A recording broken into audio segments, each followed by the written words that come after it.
All right, y'all, welcome to the show. I hope you guys are having a great day out there. But needless to say, all hell has broken loose yet again in the Middle East, and this time it's looking extra disastrous, okay? So, Trump is carpet bombing Iran as the Ayatollah's funeral is continuing. Bro, he's bombing them during a funeral for their head of state and religious leader. You can't make this up. I said the other day that I'm shocked they haven't bombed Iran yet during the Ayatollah's funeral, but I spoke too soon because he did end up doing that.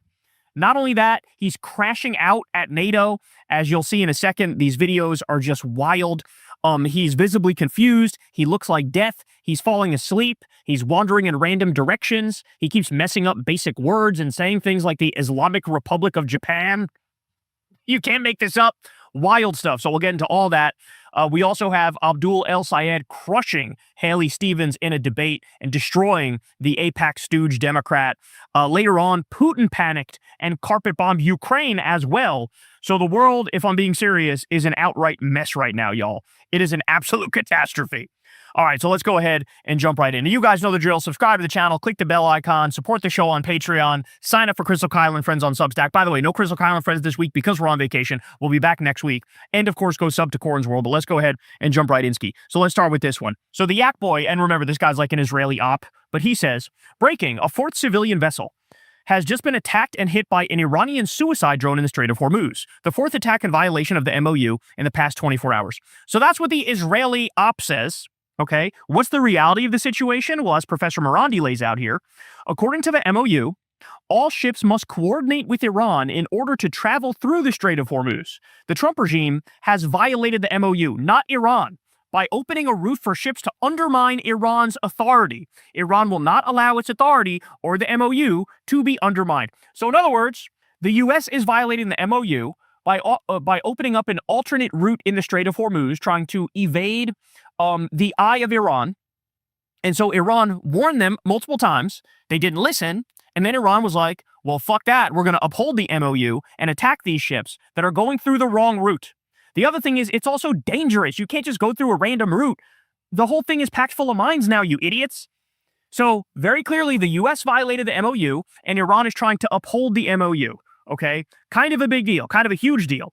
Okay.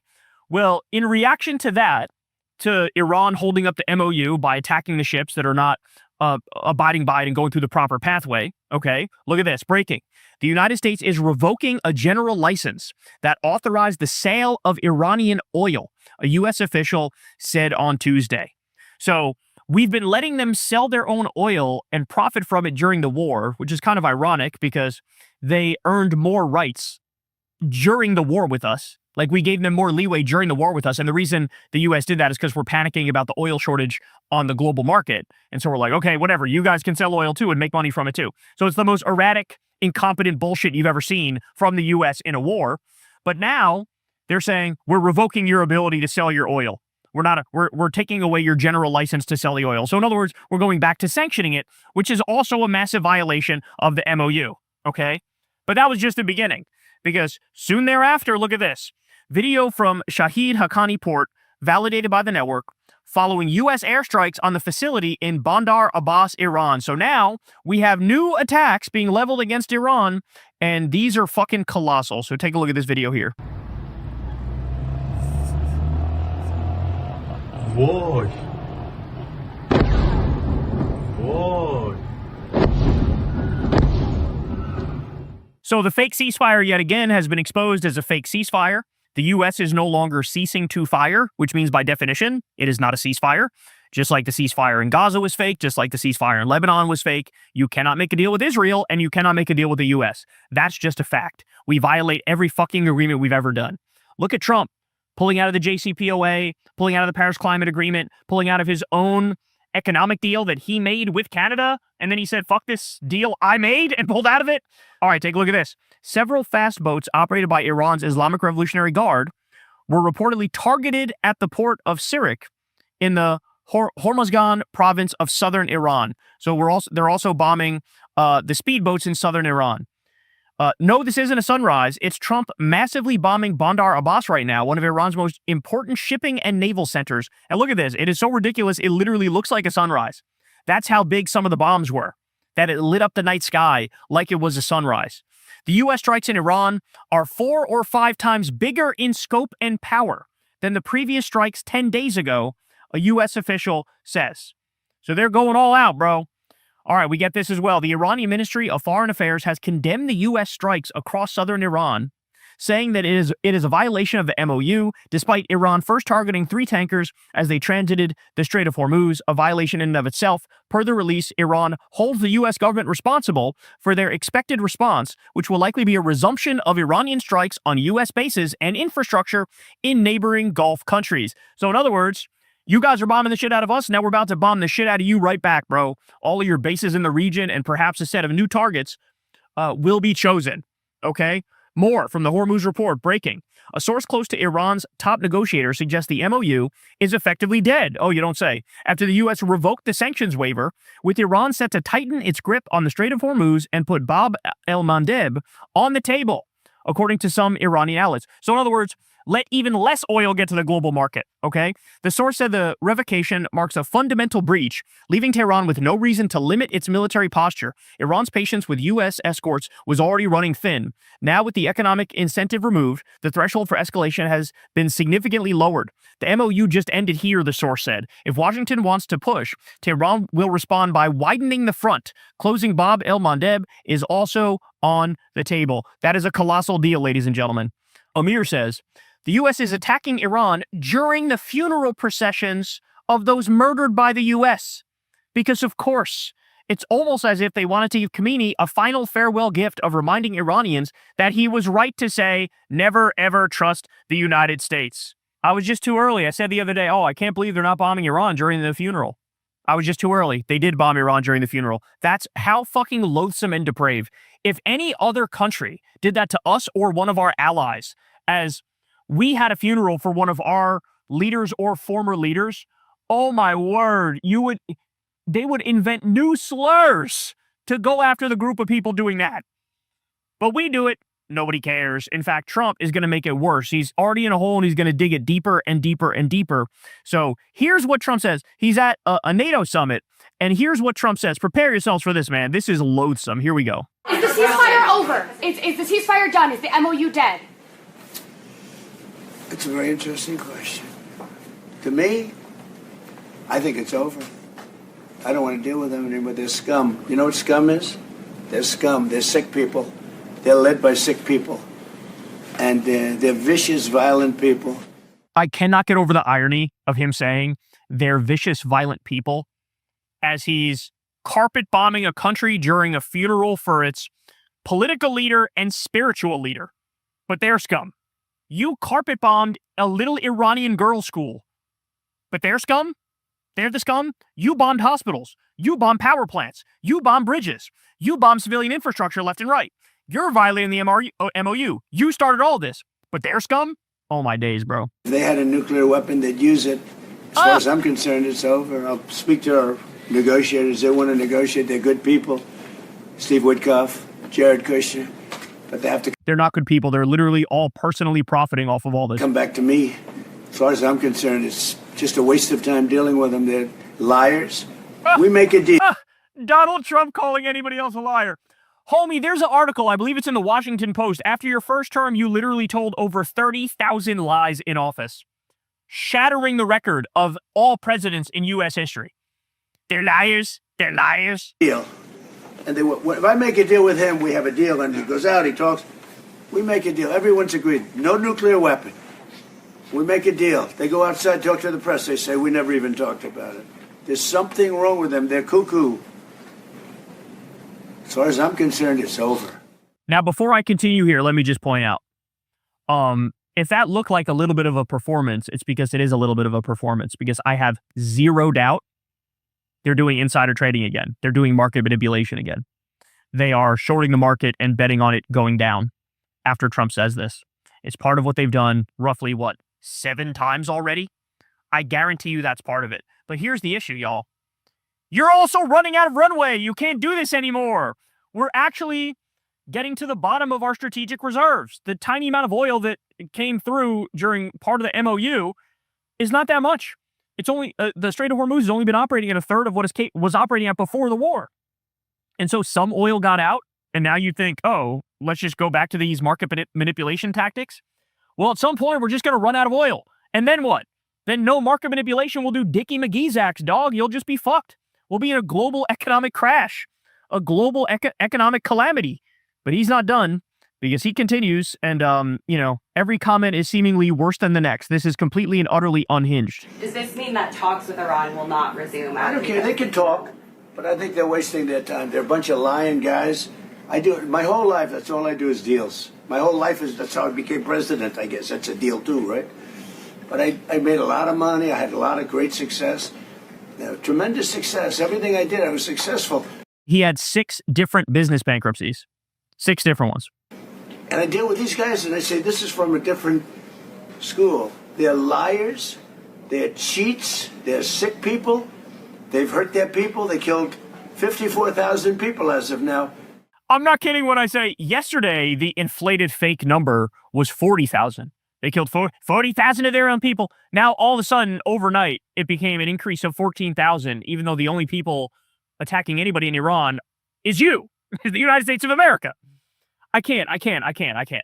This guy, he's got to go. 25th Amendment, impeachment, something. I don't care. Fucking palace coup, for all I give a shit. Get this man out of fucking power. Get him out of power. Like, just completely and utterly unfit, an embarrassment. People will look back on this moment in history and go, how did these idiots let this go on and on and on and on? We're all going to be a fucking international, global, historical punchline, y'all. That we're protesting. When people say, how come they haven't taken over? They can't take over because they're dead. They killed them. Nobody's going to take over. They have no guns, and the other side has machine guns. And they're killing them. The press doesn't report it. Oh, yeah. The press doesn't report unfavorably on Iran. They're bad people. And frankly, I don't want to waste my time with them. Now, I'll let our wonderful negotiators keep talking if they want, but I don't see it. I don't like these people. You know that? I like him. I like the leaders. I think all of these leaders. Great. And they love. I think they didn't treat the United States fairly for many years, but that's okay. The world's least trustworthy man talking about how others are untrustworthy. Then he also blurts this out as well, talking about maybe we'll take over Karg Island. So much for the MOU, so much for a ceasefire, so much for fixing the problem and opening up the Strait of Hormuz. Right back to motherfucking square one, as I told you would be the case.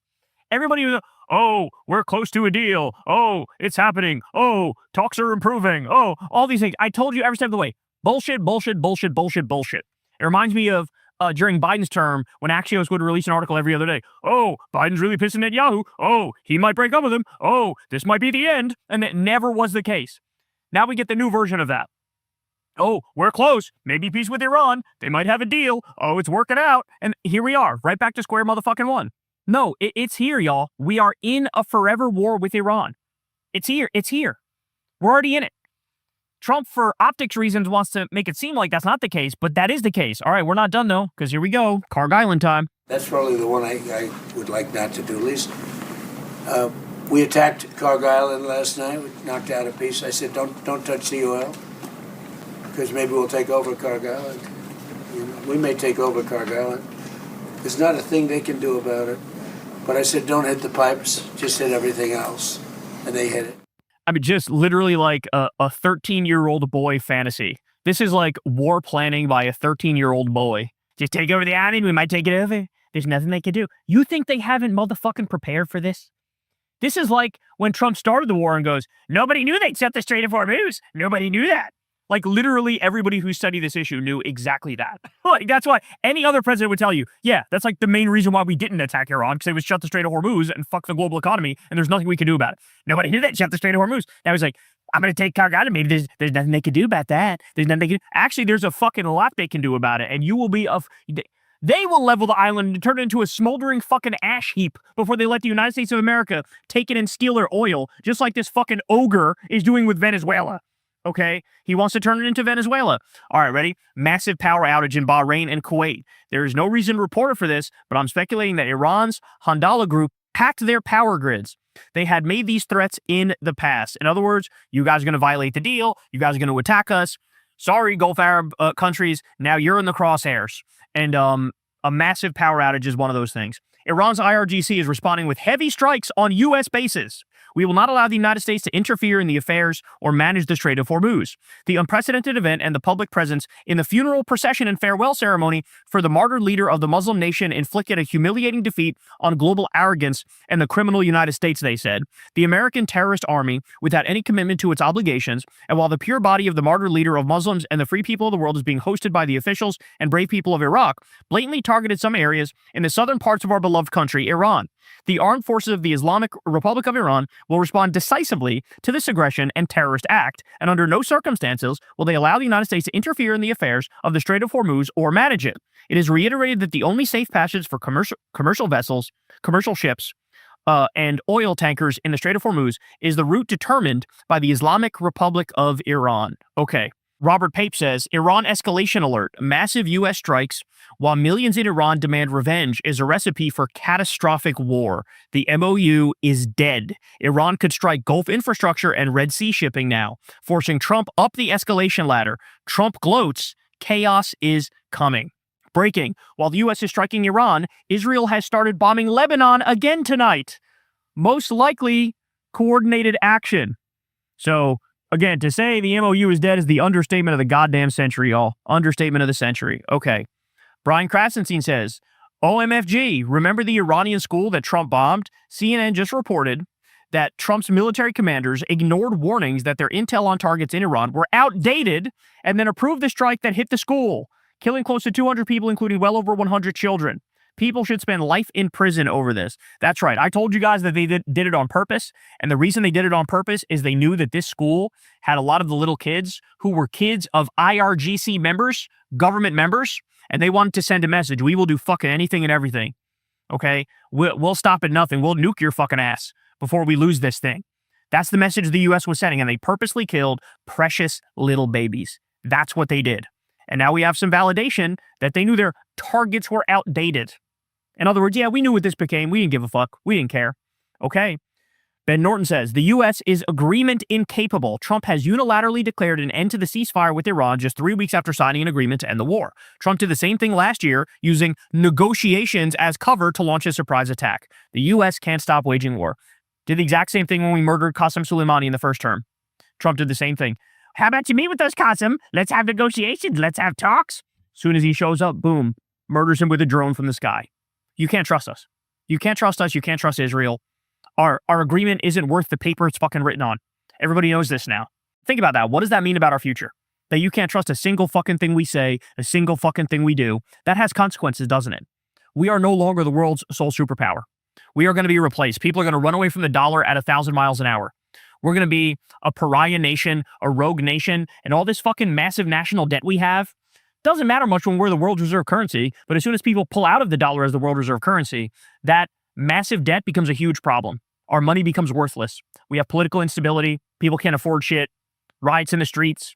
This is what our future looks like, all because Donald Trump is a fucking colossal idiot. And then finally, look at this. Breaking. High-level Iranian officials suggest that Axios' Barack Ravid is reportedly preparing to leak another fake ceasefire deal story. The same script that has moved oil markets repeatedly while missiles continue to fall, according to some Iranian outlets. Iranian officials have warned of the pattern. Operation Foxios.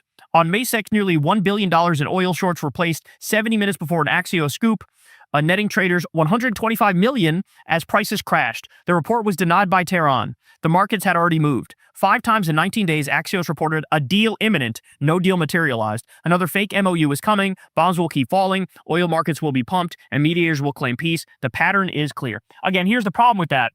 We're out of runway soon.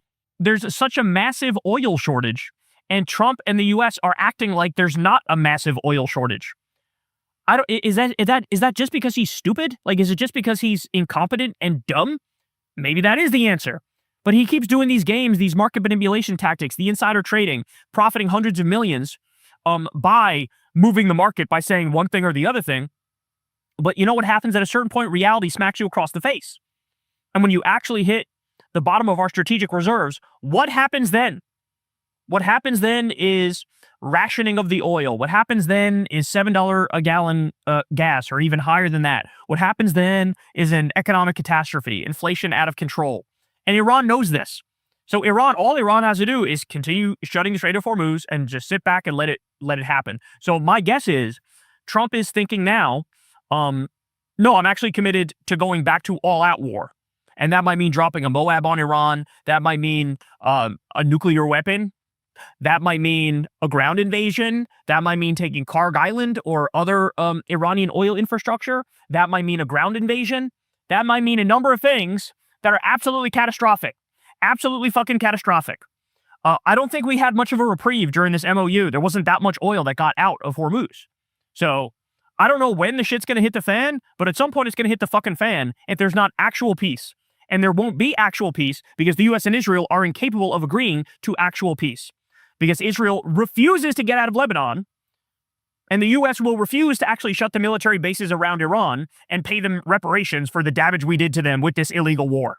So it's bad, y'all. It's bad. And we are right back on the cycle of violence. And don't say we didn't warn you, because I've been warning you every single step of the way. Hey y'all, do me a favor and like and subscribe. It helps out big time in the algorithm.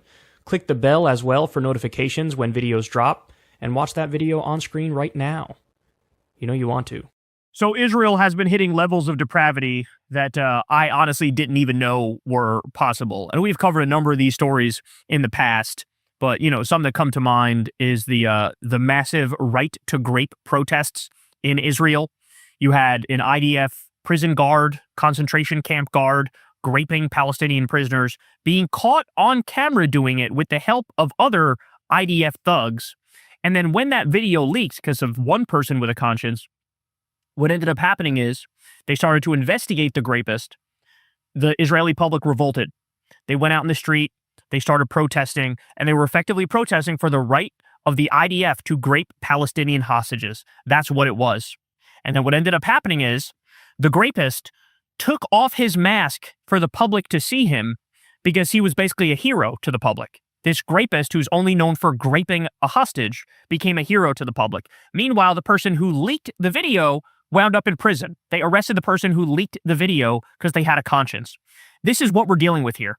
We're dealing with a nation that shoots people in the face as they wave a white flag of surrender.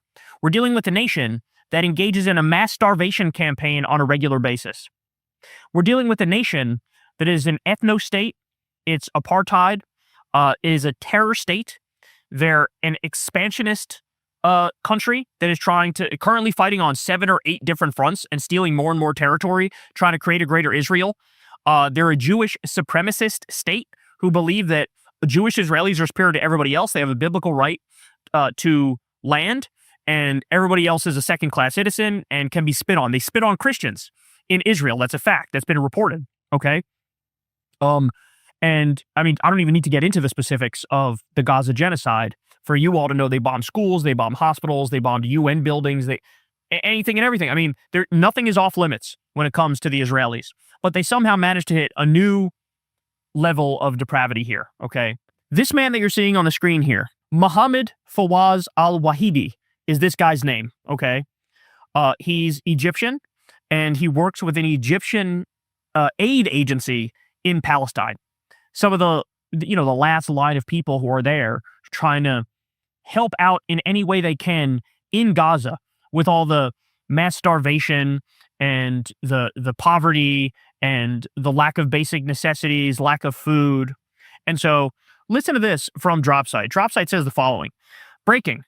Israel has killed Mohammed Fawaz al-Wahidi, director of public relations for the Egyptian Committee in Gaza, Tuesday evening in a strike on a civilian vehicle near the government building in Gaza City's Al-Sabra neighborhood, per the Palestinian Information Center. So they know he's a civilian.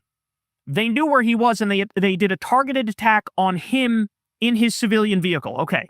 2 other Palestinians, including a child, were killed alongside him, and others wounded, per Arabi Post, bringing the day's death toll from Israeli attacks across Gaza to 6 amid ongoing violations of the ceasefire. Yeah, what ceasefire? The Egyptian Committee, established by President Sisi, is Cairo's official relief arm in Gaza, distributing food, housing, displaced families in camps it built at Netzarim and clearing rubble.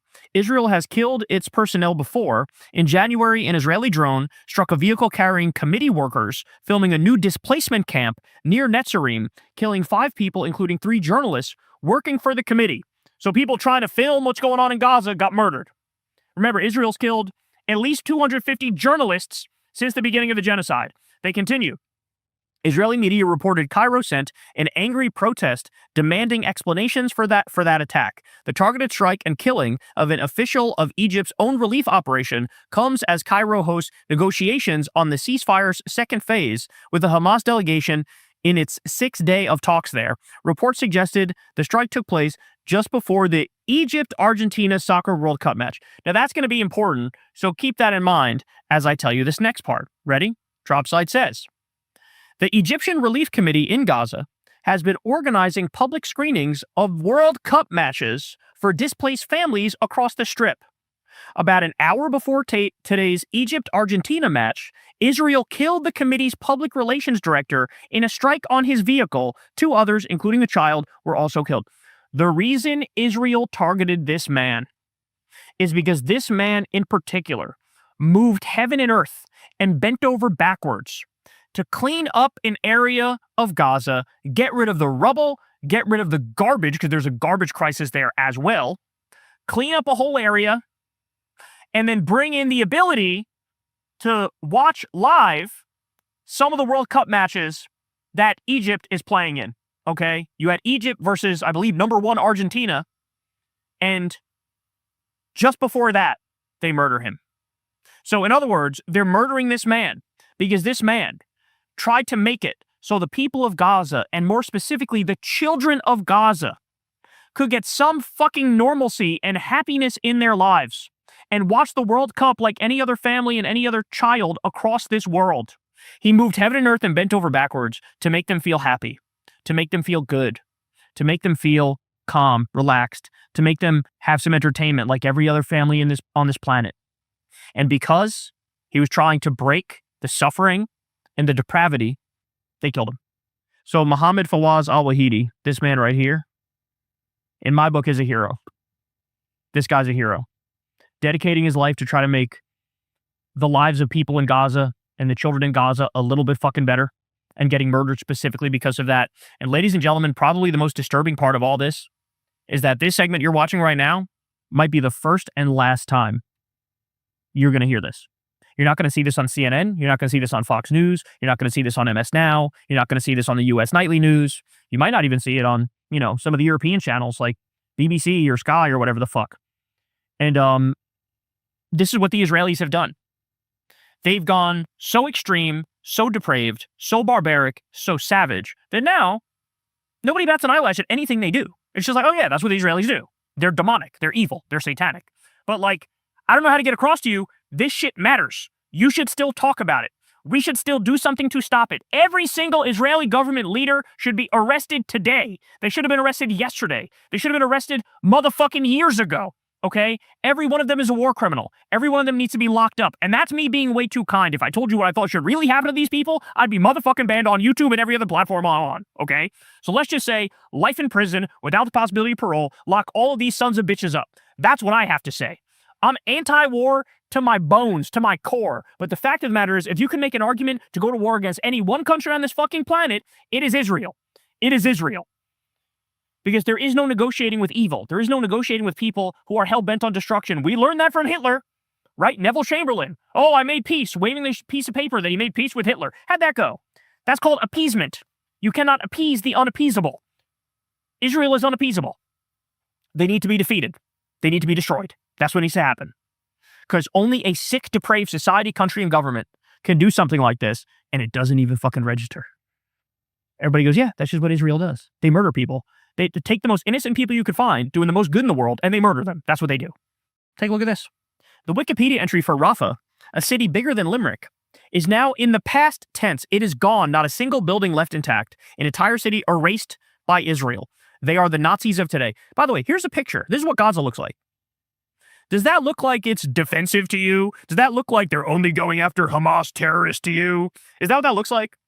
I'm at the point where I'm willing to say nobody actually believes that. People who still defend Israel are knowingly defending Nazi-like atrocities, period. There is nobody who in good faith thinks, oh, no, this was all defensive. This was all going after Hamas terrorists, going after bad guys. Is that what that looks like to you? When like 90% of the buildings or 95% of the buildings in an entire fucking city are leveled? Is that what that looks like? BBC says, lawyer says detained Gaza doctor was severely beaten in Israeli jail. Ready? He was abducted from a hospital by Israeli forces. In the normal world, we call this a hostage. He's been held without charge for over 18 months. Again, I need to reiterate for you guys, this is what Israel does. They have literal children still locked up because they threw a little rock like 7 years ago. Okay? This is who they are. This is what they do. And so the other day when they passed the law, the mass death law, where they said, oh, all of our hostages, let's just kill them all. And Ben-Gvir and Smotrich were all celebrating it, and they had a cake with a fucking noose on it and shit like that. This is who we're talking about. They want to mass kill doctors who they've kidnapped and taken hostage. They've abducted. This is who they want to kill. Do you not understand that? The idea that, oh, it's all bad guys they got locked up. No, it's fucking all good guys they got locked up. Right? Like, that's the reality. This is what they do. But everybody acts like it's normal. The U.S. keeps giving them money, keeps giving them weapons, keeps backing them up. By the way, the entire time, we know the MOU is dead. But the entire time, it never was implemented. Because Israel never got the fuck out of Lebanon. And like I told you, if Donald Trump was serious about peace, all he had to do, it's very, very simple, very clear. Cut off the money and the weapons to Israel and say, you're pulling out of Lebanon, and that's the end of the story. And then they have to do it because they need our money, they need our weapons, right? But he didn't do that, which means it was all a ruse. It was always a ruse. Israel wants war. The U.S. wants war. They want to take over all of Gaza. They want to take over all the West Bank. They want to make Iran a failed state. They want to steal all the natural resources of Iran. And they want to create a greater Israel in the Middle East, where Israel dominates the region. They go from a regional superpower to eventually they want to become a global superpower. That's what we're witnessing right now. And so it's time for people to wake up, man. It's time for people to wake up. We are in the midst of historic evil. This is historic evil.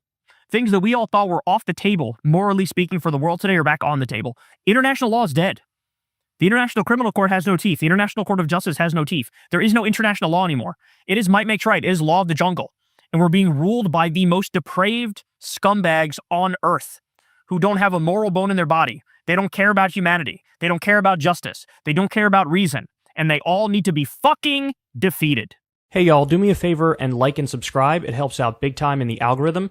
Click the bell as well for notifications when videos drop. And watch that video on screen right now.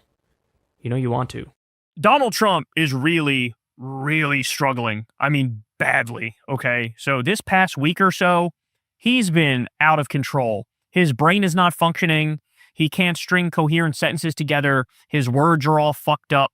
He's slurring. He's falling asleep in public. He's wandering off at random times. It is very bizarre, and it should be eye-opening to everybody. So first, let's rewind a little bit here. This comes from a few days back. This comes from about 3 days back, okay? And he was having some event. Nicki Minaj, I believe, was at the White House. And Trump fucks up a speech here. He confuses Nicki Minaj with Kelly Loeffler, who's the administrator of the Small Business Association or Small Business Agency, whatever the acronym stands for, right? Nobody caught this. There's this one post on Twitter that went viral, 510,000 views, but nobody really talked about this. But this is the sort of stuff that's happening every day. So listen to what he says here and how brazen of a fuck up this is. Jeff is great, and he's married to a person who's doing a phenomenal job at the SBA. Small business. Nicki Minaj, who's so incredible. They call it small business, Nicki, but when you add it up, it's bigger than any bank probably in the world, right? I don't know. It's Larry, it's right up there. Small. It's not small business, but she's done fantastically. Messing up Kelly Loeffler and Nicki Minaj is like messing up Hulk Hogan and Carrot Top. You just compared somebody with some wide-ass hips to somebody with the skinniest little boy hips in the world. The whitest person on the planet with Nicki Minaj. Oh, my word. What the fuck is this? Okay, but we're not done because this is just the beginning. So then he goes on this NATO trip, right? And it's in Turkey. So first, I'll show you. He meets with Erdogan, the president of Turkey, who's an authoritarian leader, by the way. And Trump gushes over Erdogan over and over. Oh, the guy's incredible. He's amazing. He's the best. I love him. I'm very happy about it. Because what did this guy do? He knows how to work Trump. So he put on a big show for him when he arrived. you know, the stately procession where you have all these guards and all these cars, and you know, they make it seem like, oh, it's a big deal that you're here, sir. Treat him like a toddler, and he reacts like a toddler. And go like this, right? So, first, let me show you that where he talks about, again, what's happened as he's gotten older and his brain has stopped working is his homoeroticism comes out. He's always been, well, first of all, he's a pedophile, as we all know, but he's also, at the very least, bi-curious. And so that's why he always talks about, El-Sisi, we fell in love. We fell in love. Remember that time we were at that hotel? He said to President El-Sisi of Egypt. He talks about Zoran every other day. Like, what a handsome boy he is. He's got a type, right? Well, the Turkish president sort of fits that type too. So here he is talking about his love of the Turkish president. Let's watch. We are great friends. The president has done an incredible job. Just landing at the airport, to see such a beautiful airport, and to have a building named after me. I was very happy about that. Have a building named after me. Man, they know how to work Trump like nobody's business, bro. It is so fucking easy, dog. The airport is absolutely beautiful. The roads coming in were brand new and beautiful. And you've been a great leader and a respected leader all over the world. And we really do. We've had right from the beginning good chemistry. We've had a very special relationship. We had great chemistry. Remember when he was at some event in like Iowa and there was an Olympian there and he's like, oh, he came close to me. I forgot to grab his leg. I forgot to hold his leg. He's got big, strong legs. I should have grabbed your leg. What the fuck is that, bro? But again, we're not done, because when he gets off the plane, he starts wandering around, and at some point he tries to wander off. And the president, Erdogan, has to grab Trump and like get him back on track. Like, no, we're going over here. Come with me over here. Watch this. Watch this. Here we go. Told the Iranian leaders, whoever they are, I'm staying out of this. Right. And There he goes. they Look. rocketed Turkey a couple of times. So now they said, and they've said some negative things about the Turkish leader at the Ayatollah's funeral, the never-ending funeral he's on. So they said something negative about Turkey. So he kind of risked that alliance for the president. Two doddering, wandering old men. And Erdogan has to grab his arm and go, no, we're not going that way. We're going this way. The Iranian leaders, whoever they are, I'm staying out of this. Right. Look at this. They rocketed Turkey a couple of times. Where you going, bro? So now they said, doddering, wandering old fool, okay? Also, a zoom in on Trump's discolored right hand during his meeting with Erdogan. Look at this. That's a color that doesn't exist in nature. I don't even know what's happening. Well, I do know what's happening there. What's happening there is he gets an injection at the beginning of every month. Probably Leqembi, the early Alzheimer's drug. Could be any of a number of different things. Okay. And so that's why he's had these bruises and his hand has been rotting. Right now, we're at the end of the cycle before he gets another injection. So his hand has healed, but it's healed. It's this weird color that doesn't even exist in nature. It's like a greenish, grayish, purplish. I don't even know how to describe that. But his hand is looking fucking ancient, bro. That looks like something you find on a fucking mummy, okay? Still not done. Because then, when Erdogan is talking, Donald Trump is clearly falling asleep yet again in public. Here we go. Pay close attention here. They zoomed in a little bit so you could see it better. Bu daha önce aldığımız sözün sen geleceğe yönelik olumlu şekilde. Oh man, he is gone. He is donezo. Holy shit. Now don't get it twisted. Yeah, it's a long flight to Turkey, bro. But you know what? Don't be president at motherfucking 80 years old, maybe? Test ettiğimizi biliyorum ve bu konuda da. Oh man, he's fighting so hard. Look at this. It's incredible. The motherfucker cannot go to sleep when it's time to go to sleep, and he cannot stay awake when it's time to stay awake. One more time, look at this. Bu daha önce aldığımız sözün sen geleceğe yönelik olumlu şekilde test ettiğimizi biliyorum ve bu konuda da. You know, it's funny because Mitch McConnell is probably dead, but Trump is beginning to look like a bloated turtle himself, doesn't he? Like he actually looks like a bloated turtle here, y'all. We also have this, a very confused Trump talks about how we had 111 missiles shot by the Islamic Republic of Japan. So again, at this NATO meeting, this is the next day, and he says this. Which is one of the most beautiful in the world. It's one of the biggest, the Abraham Lincoln. And 2 months ago, we had 100, I told this story yesterday, we had 111 missiles shot by the Islamic Republic of Japan. They were shot at the aircraft carrier over a period of about 1 hour. 111 missiles going to a very expensive ship, and every one of those missiles was knocked down. Oh my word, the Islamic Republic of Japan. Now, by the way, again, if something like this happens once a month, it's like, okay, people mess up their words. It is what it is. I talk for a living. I mess up shit all the time, right? But no, it's much deeper than that, isn't it? It is much deeper than that because we keep getting different. Okay, look at this. Now he talks about Obama's nuclear deal, and listen to how he butchers this shit. Again, that was pretty much the Obama deal. The Obama nuclear deal. Oh my God. The Obama deal. Oh. That was one of the worst tragedies that happened. That's why. Of course, this is the exact opposite of the truth. That just flat out worked. It simply fixed the problem, and then Trump came in and ripped it up like the fucking idiot he is and the warmonger he is. Happened in the Middle East. That deal set back that whole situation. They went with, frankly, they picked the wrong country. They picked the wrong country. What does that even mean? Nobody knows what that means. He's not done yet, though. He makes it worse. JCPOC. What? Oh, JCPOC. He flipped POA for POC, which is short for people of color. Oh, his brain is cooked, bro. The phonemic paraphasia is spiraling out of control. The Alzheimer's brain is becoming unfucking deniable, y'all. Oh, my days. JCPOC. You gotta go, bro. You gotta go. He's gotta go. He's gotta go. 25th Amendment in this bitch. ASAP. People are now speculating that there's evidence of a brain lesion in Trump. That's how bad it's gotten, is that people are now speculating there's evidence of a brain lesion that Trump is dealing with based off some of the symptoms that he's exhibiting, okay? So that's where we are now. That's where we are. And by the way, the Mad King, who clearly has dementia or Alzheimer's and is cognitively failing, he keeps escalating wars and nobody cares. Nobody says anything. Nobody tries to stop it. It's not treated like it's a big deal. He's just sort of given leeway to do whatever the fuck he wants. Oh, I don't know, man.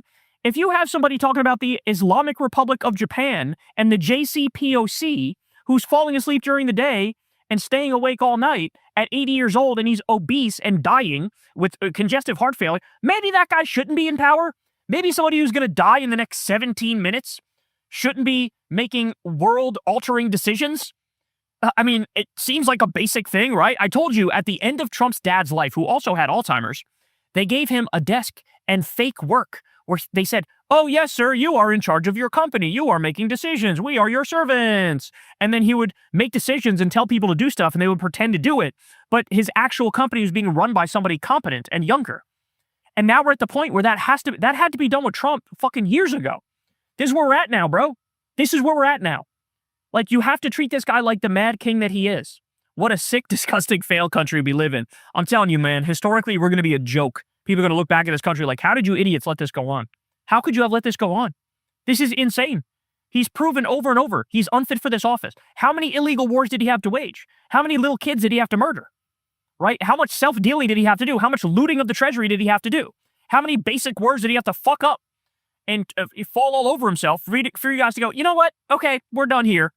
Apparently, he gets all the leeway in the world, infinity leeway for the fat pedophile, rapist, con man terrorist known as Donald J. Trump. Hey, y'all, do me a favor and like and subscribe. It helps out big time in the algorithm. Click the bell as well for notifications when videos drop, and watch that video on screen right now.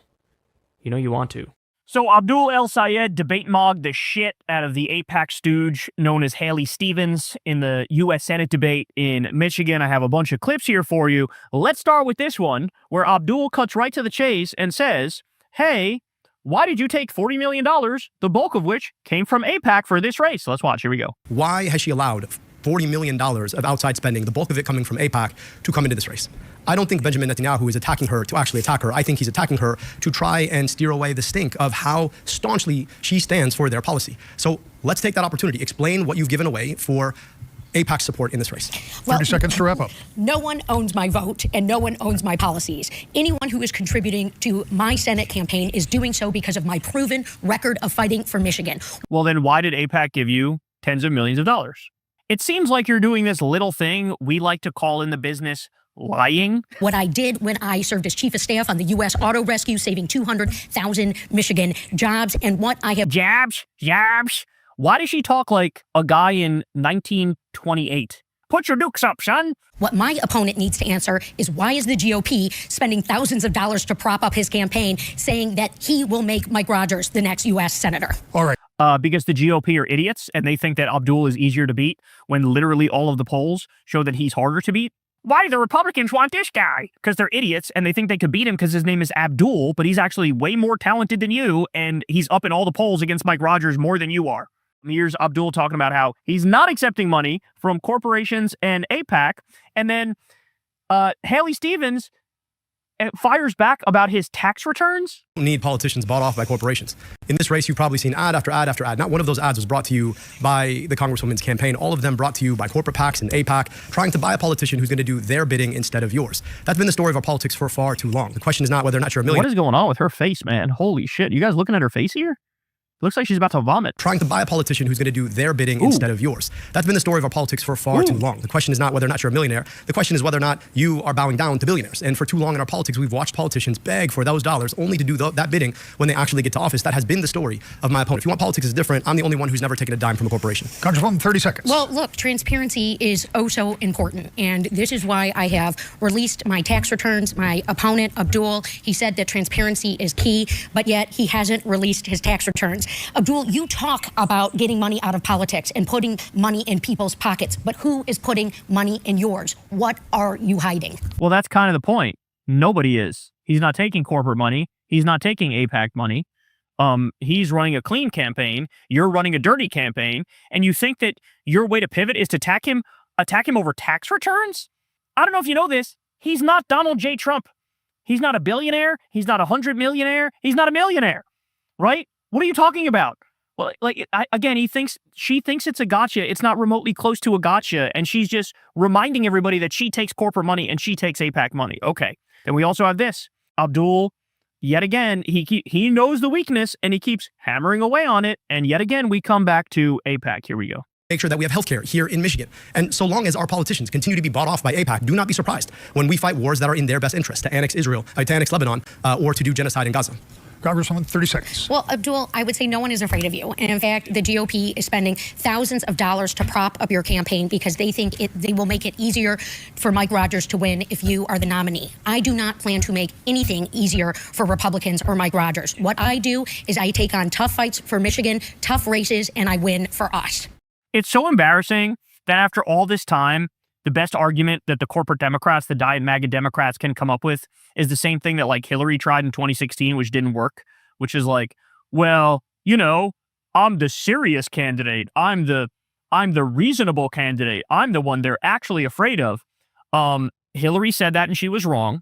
Many corporate Democrats have said that and they were wrong. It was always the left that was the real threat to the fascists because it's either socialism or barbarism. And after all this time, they can't say anything with regards to policy. There's nothing there in terms of policy. It's just like, oh, they're more afraid of me. Well, again, even if I grant you that, they're idiots. They don't know. They don't know. Like they'll go, crazy Bernie's going to be easy to beat. This is what, Trump would think. And then if there actually was a race between Bernie and Trump, Bernie would have won.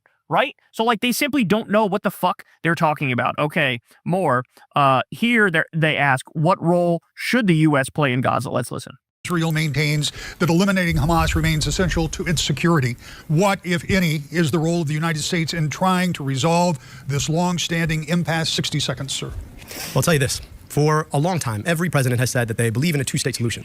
The problem, of course, is that our policy has been to subsidize the Israeli military to the tune of billions of your tax dollars every single year. And their goal is to foreclose on the possibility of a Palestinian state. I believe in international law. I believe we have to hold every country to international law, which means to me that we need to stop funding the Israeli military in unilateral blank checks. That also includes Egypt. That includes Saudi Arabia. I also believe that we cannot continue to sell weapons to a country that is doing human rights abuses, genocide, and apartheid. I also believe that we need to stop running cover for what has become a rogue state that is now trying to annex southern Lebanon. And I also believe that your money needs to be spent here. Because at the end of the day, the ultimate losers are you and me, the taxpayers who paid that money to provide good infrastructure, build schools, provide healthcare for our own kids, not to watch it get sent to buy bombs and tanks that end up annihilating other people and their children. Freaked it. Absolutely, absolutely freaked it. And here, so this is a big deal too, because there's a massive attack on ICE. So Abdul comes out and says, listen, ICE is not about immigration. ICE is not about the southern borders. ICE is about normalizing a paramilitary force that destroys our Constitution and basically turns us into a fascist, authoritarian police state. And Haley Stevens has a horrible, atrocious record when it comes to ICE. Here we go. ICE is not about immigration. ICE is not about the southern border. I was on nearly the northern border. ICE is about normalizing paramilitary force on our streets. I've been clear that you can't reform ICE. You can't retrain ICE. You have to abolish ICE. Now, that's not to say that we can't secure our border. That's not even to say that we can't actually enforce our immigration policy. That is to say that we shouldn't do it at the edge of destroying our Constitution itself. ICE is a new agency. It is younger than I am. We have done this in the past in a way that respects the basic rule of law. And if we're serious about actually having a pathway in this country to a humane, thoughtful, common sense immigration system, we've got to invest in the court infrastructure that offers a pathway to citizenship for people who built a life here, and lived here peaceably, and contributed to our society. I think that's the responsibility we need to go to while keeping our southern border safe and secure. I mean, my colleague voted to thank ICE and increase their budget, and also took money from people who run ICE contracts. That to me seems very different than what we're hearing now. I've been deeply clear. I don't take money from corporations. I don't take money from ICE contractors, which is why I can say with a clear voice, we need to abolish ICE. I think we need clarity about where folks' money comes from and what trades they make on the policy on the back end to bob and weave on these issues. Absolutely nails her on voting to thank ICE. More, ready? She voted to stop the Lebanon War Powers Resolution. In other words, she's allowing Trump to attack Lebanon if he wants to attack Lebanon for Israel. She wants to send Israel $26 billion more in aid after it killed over 34,000 people. She wants to send Israel another $17.6 billion in aid, a failed bill Biden would have even vetoed.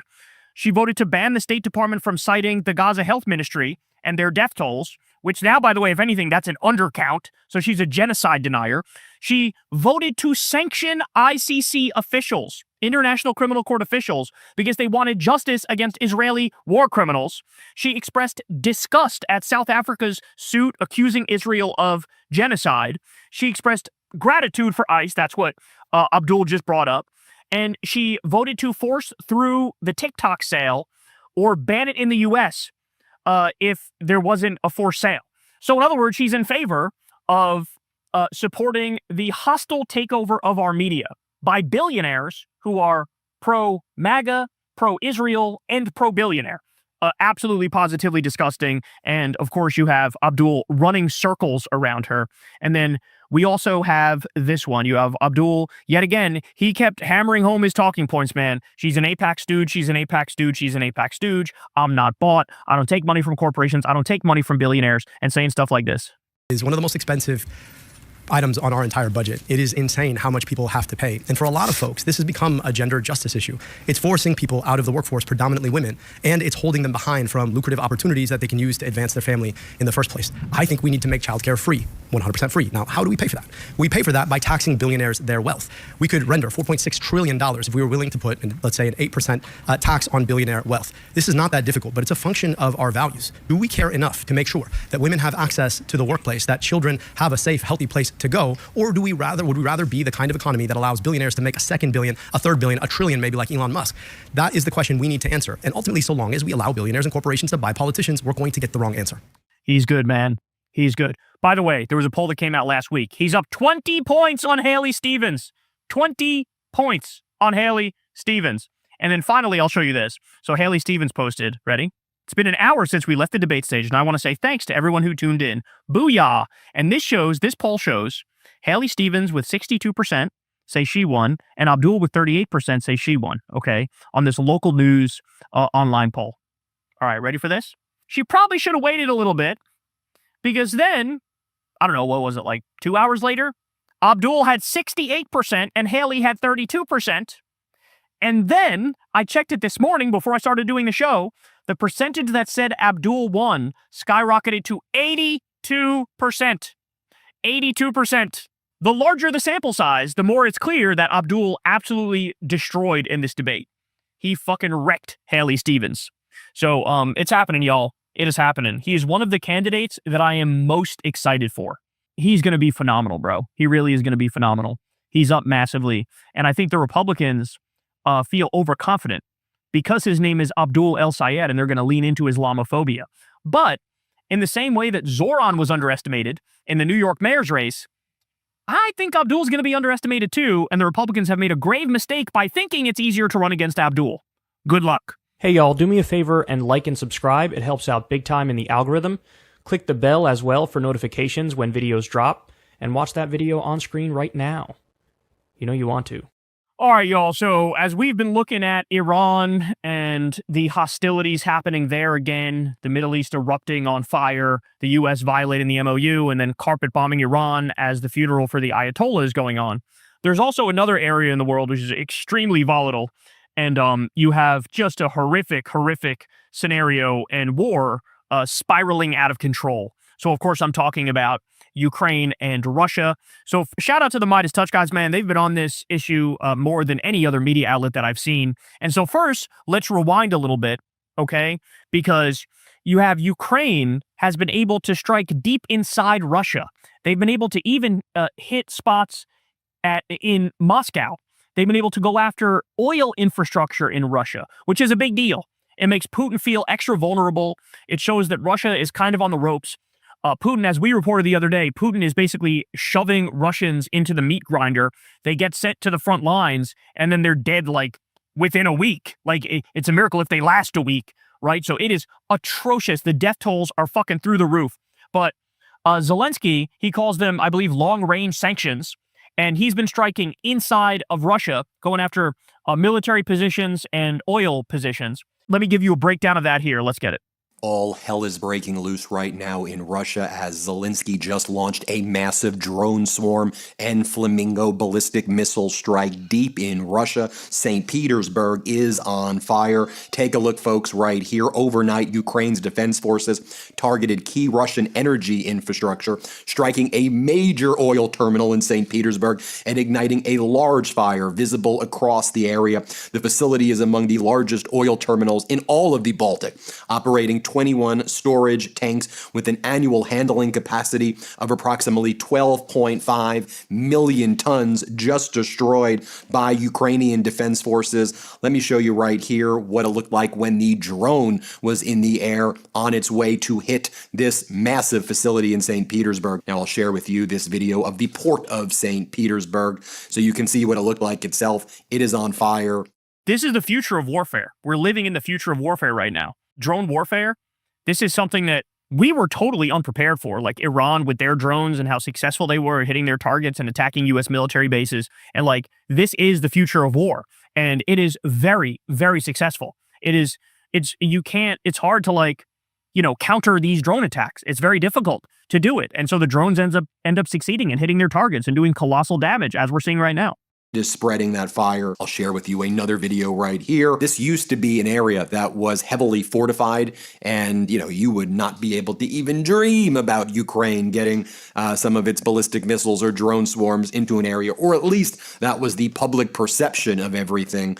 But we'll take a look right here as the budget was supposed to be allocated for Russian air defense. It was either patching up some refineries that have been destroyed, or who knows where it's going at this point. Thanks. Hat tip to Jay and Key for getting some of this footage aggregated. More footage as well that you can see over here. Let's talk about what was posted by President Zelensky.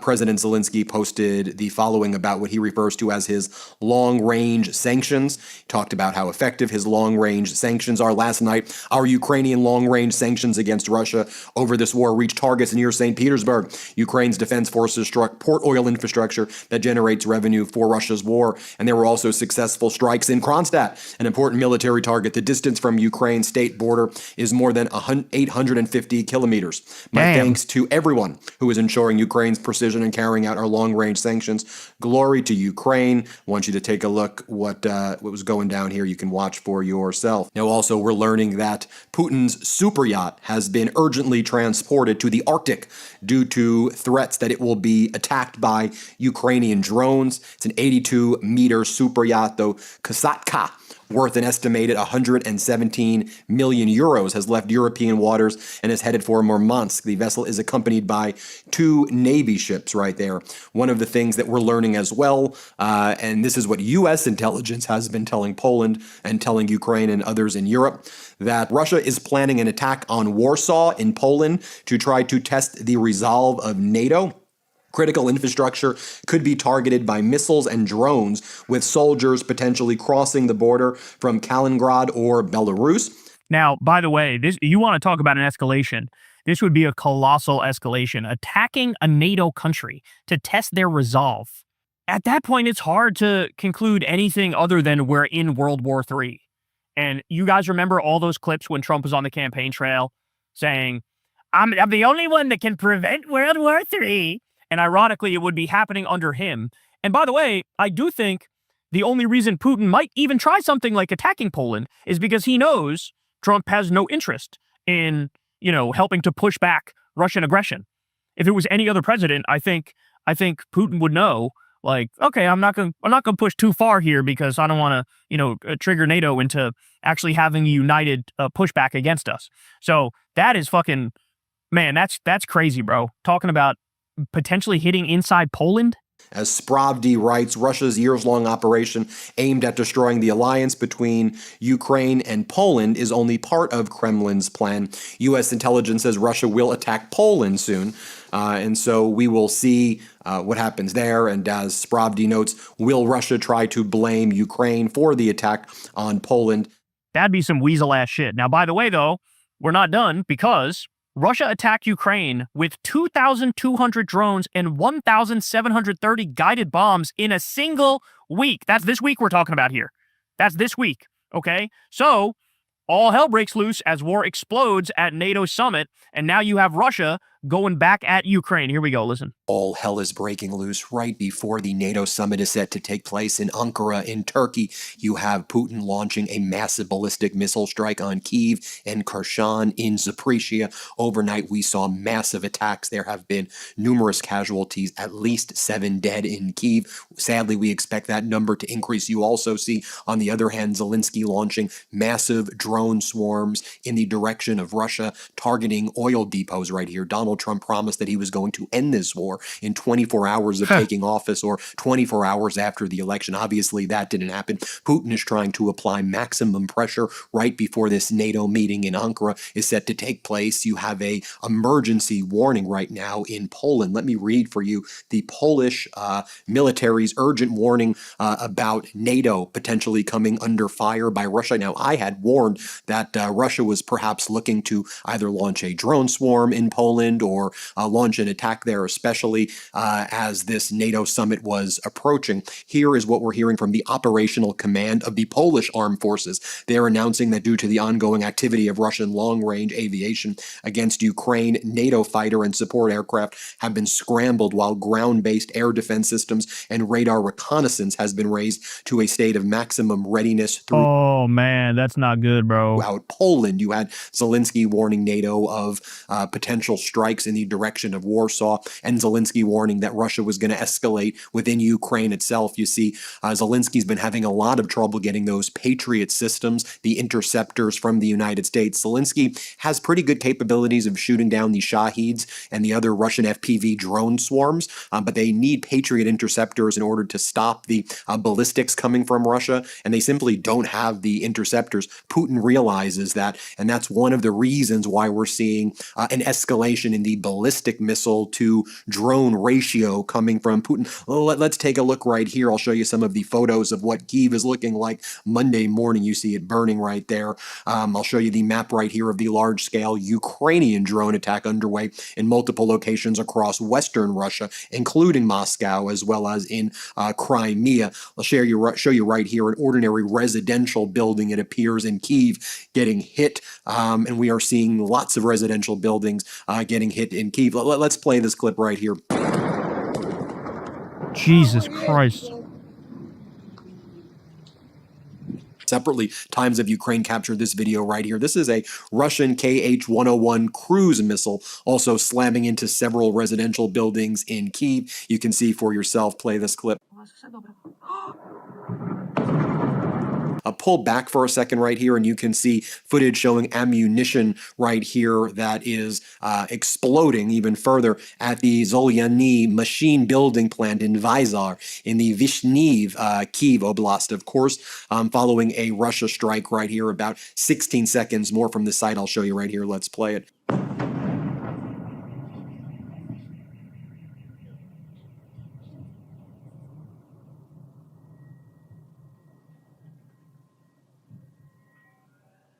Yeah, a Russian missile also destroyed the Russian Corporation building in Kyiv. That's a Ukrainian confectionery manufacturing company. Let me show you what that looks like right here so you can see for yourself.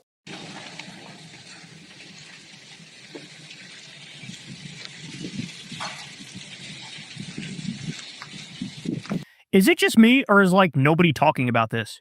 Like, this doesn't even make the fucking news anymore. And this is like I said, legit World War III type stuff that we're looking at here. The world is more unstable than it's ever been in my lifetime. And there's been many moments where it hasn't been stable, but this is like off the fucking charts.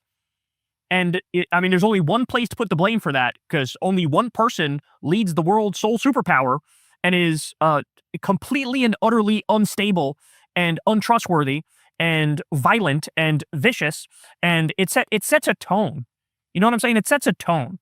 I mean, don't get me wrong, Putin is a fucking maniacal madman, and he was waging this illegal war from before Trump even got in there. But the fact of the matter is, now all the authoritarians are emboldened across the world, and it's so easy to see. It's so easy to see that all the authoritarians feel like there will never be any justice. Nobody's ever going to come for us. We can do what we want. We can get away with it. And this is what it looks like. Now, I talked about these Ukrainian drone swarms hitting Russia. Here's a power substation that appears to be hit in Kadivka. Play this clip. Now, Russia, meanwhile, is attacking some of Ukraine's food supply right here. I'll show you right here, one of the largest poultry farm suppliers right here under attack. Let's play it.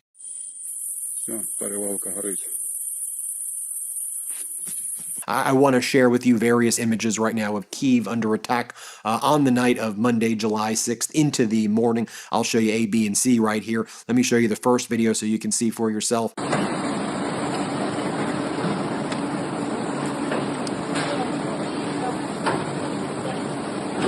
Here's another video of it. Let's play it.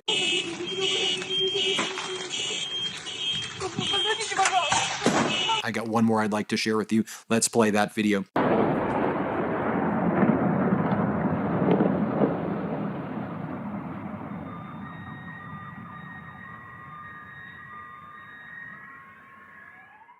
I don't think it's a coincidence that Putin is launching this major attack while the NATO summit is happening. That is not a coincidence. From President Zelensky of Ukraine, here's what he's been warning about. Intelligence indicates that Russians are preparing new massive strikes. Typical of Putin, Zelensky says, right after America's Independence Day and before NATO summit in Ankara, any delay with missiles for our air defense means loss of lives, and it encourages Russia to continue waging this war. Missile for Patriots are needed not in warehouses right now, but in Patriot units in Ukraine. I thank everyone who is providing real help. Glory to Ukraine, and real help to me is a message to people like Donald Trump who are not providing real help and are withholding those interceptors right now. Zelensky also notes the following. Today, fighting continues for the Kostiantynivka, which Putin has already claimed for himself, but clearly he will never risk showing up there because in reality, all he truly has is Moscow, St. Petersburg, and his residence, Zelensky says. I did show yesterday, Putin seems to be moving one of his super yachts into the Arctic area, accompanied by 2 Russian naval vessels. Zelensky goes on to say, this is the greatest cynicism of this war. A person who relies only on his inner circle, on Moscow, and on his favorite residences is burning everything he can reach and killing even his own citizens, at least 30,000 a month, simply so that he can continue avoiding a decision on peace. This June, too, there were almost 30,000 confirmed losses among Russian occupiers at the front, killing and severely wounded. That's crazy, bro. So again, according to Ukraine, 30,000 Russians killed or severely wounded just in June. Just in June, y'all.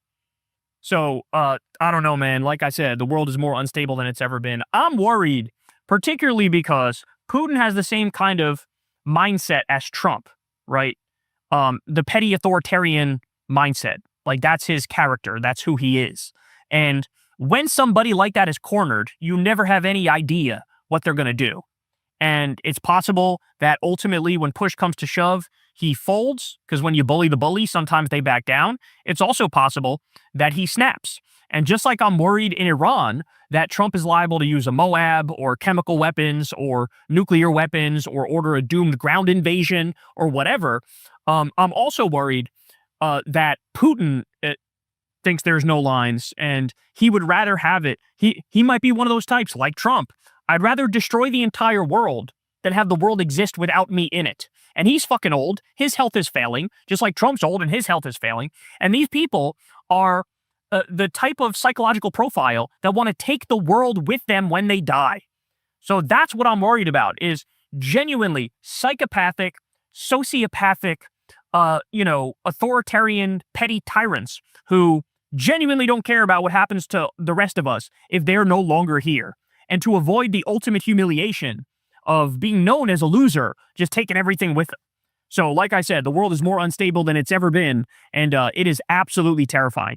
Hey y'all, do me a favor and like and subscribe. It helps out big time in the algorithm. Click the bell as well for notifications when videos drop, and watch that video on screen right now. You know you want to. All right, y'all. So this right here is awesome. You have Tim Miller of the Bulwark had Piers Morgan on his show. And Piers Morgan, man, I mean, look, he's one of those guys where like 30% of the time, maybe 40% of the time you go, okay, that's a decent point. I'll take it, right? But then like 50 or 60% of the time, you're like, shut the fuck up. You're kind of annoying. And also his show is like political Jerry Springer. Everybody knows that. But I can't talk against it. I've participated in the circus that is his show. So I'm as guilty as the next guy when it comes to like feeding into this environment of like, I wouldn't say dumbed down media, but like infotainment type shit. Or, just mixing entertainment with politics, if you will. Well, anyway, Tim Miller has on Piers here, and Piers tries to get away with one of his classic things. Just like back in the day, he would say, well, does Israel have a right to defend themselves? Like he would always sort of revert to these like simplistic slogans to try to get, do you condemn Hamas? He would just like fall back into that when trying to have a serious discussion about Israel and Palestine and the genocide in Gaza. He has a similar tick when it comes to Trump. And that tick is like, well, don't you think people had Trump derangement syndrome and they went too far? Can you name one thing Donald Trump did that you approve of, that you like? Like, these are the things that he does. He'll just fall back on that.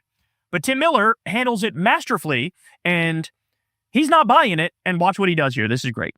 But do you think the intensity of the rage against Trump, the TDS, if you like, actually contributed to him being re-elected? Because I do. So I felt at the time it was self-defeating. I felt the fact that so many on the left thought it was quite normal to call Trump the new Hitler and call people that supported him Nazis and so on was utterly self-defeating. Before Tim responds, let me just say, Piers Morgan is blaming people here for being correct too soon. If anything, I have the opposite perspective. I've always been anti-Trump. I can wear that badge proudly. But there was a time where I thought, this person's going too far, that person's going too far, they're overstating it. And I sincerely look back at that and I say, I was wrong and they were right. And I apologize to every single person who in the first Trump term, they may have made some anti-Trump argument. And I was like, that one goes too far. No, fuck that. It didn't. It was 100% correct. So if anything, Piers Morgan should be apologizing here because I've always been anti-Trump. He hasn't been.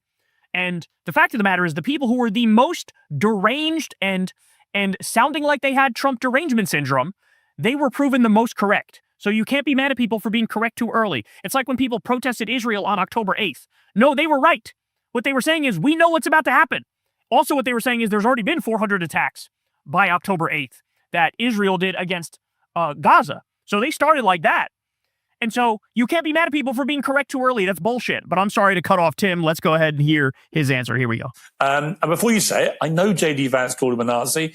Yes, that was wrong too. But the point I would make is if actually all you had done as a collective body on the left to pick Trump off about stuff that he got wrong and focused on policy rather than rhetoric, I think you would have been more successful, and I don't think you would have won second time around. So here's the problem with that, Piers. Fair. I mean, obviously, it's irrefutable point because he got back in. So sure, obviously, whatever we did was not successful. Right.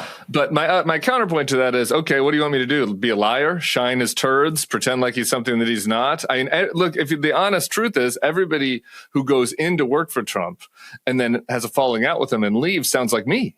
In the end, I mean, John Kelly, thought he's a fascist, Mattis, Scaramucci. We could go down the list. They all sound like me because I'm saying the truth about him. And so, like, what else am I supposed to do? Like this idea that I'm supposed to like hand it to him from time to time. It's like, he did a good job.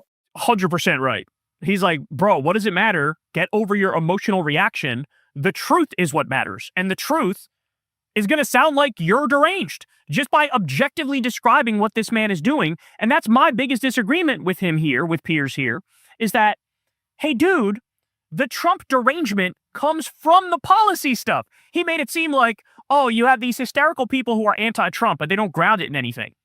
And they're the problem. Why don't you just soberly go through the policies? But that's the point, Piers, is when you soberly go through the policies, that ends in you sounding like you have Trump derangement syndrome, because Trump's policies are fucking atrocious, because he's actively trying to destroy the world. That is not an exaggeration, even in the slightest. Okay? So, for example, I was screaming at people, and Piers goes on to say, like, well, yeah, the reason I'm against him now is because he went back on his promises. For example, his anti-war stuff and his, like, anti-establishment, anti-corruption stuff. Turns out that was all bullshit. But here's the problem, Piers. All the people who you say had Trump derangement syndrome were the people who warned you that that was the case, that he was lying all along. That's what's so frustrating about this. My Trump derangement syndrome comes from correctly and objectively analyzing the policies and describing what he did, okay? I'm the guy who came out there and screamed through a fucking megaphone that Trump increased drone strikes 432% in his first term. In his first term. That he increased the Pentagon budget every single year, as they can't account for 63% of their money because they fucking stole it. He kept us in Iraq. He kept us in Afghanistan. He bombed Syria twice. He bombed Somalia. He assassinated Qasem Soleimani illegally after luring him with promises of negotiations. He ripped up the Iran agreement. He dropped the mother of all bombs on Afghanistan. He armed Saudi Arabia as they did a genocide in Yemen and then vetoed a bill that would have cut off the weapons to them. Okay? He hired every single insane neocon in Washington, D.C. He pardoned a bunch of Blackwater war criminals who murdered innocent people. His first military raid as president killed an 8-year-old girl. Like, what are we even talking about here, bro? He tried to coup Venezuela in the first term. He let Israel steal the Golan Heights in the first term. He said we should take out the families of terrorists, meaning kill innocents. He said that when he ran in 2016. He signed a pro-torture executive order. This is the thing. Everything I just laid out for you are facts. It's a fact that Trump oversaw a 330% increase in civilian deaths in Afghanistan. That's all a fact. And that's all from the motherfucking first term. And so I describe all that, and I say, this guy's the fucking devil. And then Piers goes, why do you have Trump derangement syndrome? No, I don't have Trump derangement syndrome. He's just deranged. And I'm correctly describing what he is. And that's the thing that is so frustrating to me, man, is that all of the evidence was always there. Like, these guys are shocked. Oh, I'm shocked. I'm shocked at this man. Turns out he's not anti-establishment. He's not anti-corruption. Yes, and we all warned you from the first term. In the first term, he made $160 million from foreign countries as president. Wildly illegal, completely against the Constitution, completely against the Emoluments Clause. If a Democratic president took $160 million from foreign countries, Piers Morgan would have called him a traitor. Every Republican would have called him a traitor. It would have been the #1 story on all the media outlets. Trump did it. Nobody even mentions it. I was the only one that mentioned it during the race, during the 2024 race, to warn everybody. He's as corrupt as they come, bro. He's as corrupt as they come. I mean, this is a guy. Him and his family stole from a children's cancer charity in New York. They can't run a charity in the state of New York because they stole from a children's cancer charity. We knew that before this race, before this election. Am I Trump deranged for pointing that out? No, he did the deranged thing. He's the deranged one, right? His university was a fraud. He stiffed his workers who built his casinos and his hotels. He did tax fraud and insurance fraud and business fraud. He's a 34-time convicted felon. If a Democrat was a 34-time convicted felon, Piers Morgan would write them the fuck off. But with Trump, he didn't. So perhaps the real Trump derangement syndrome is like what these guys do, which is like hold him to a lower bar than everybody else and let him get away with so much shit simply because of the force of his charisma, the power of his charisma. That's what it looks like to me, bro. That's what it looks like to me. And then he goes on to try to do a gotcha of like, name one thing Trump did that's good. So that when Tim goes, I can't name anything, he goes, see, you have Trump derangement syndrome. But here's the problem with that, Piers. The answer genuinely and sincerely in this second term is there's nothing he's done this good. Everything has been horrific and atrocious. If you want me to tell you in the first term, I can tell you in the first term. I think he banned bump stocks for guns, so you can't turn a normal gun into a machine gun. Okay, I'll give you credit for that. That's awesome.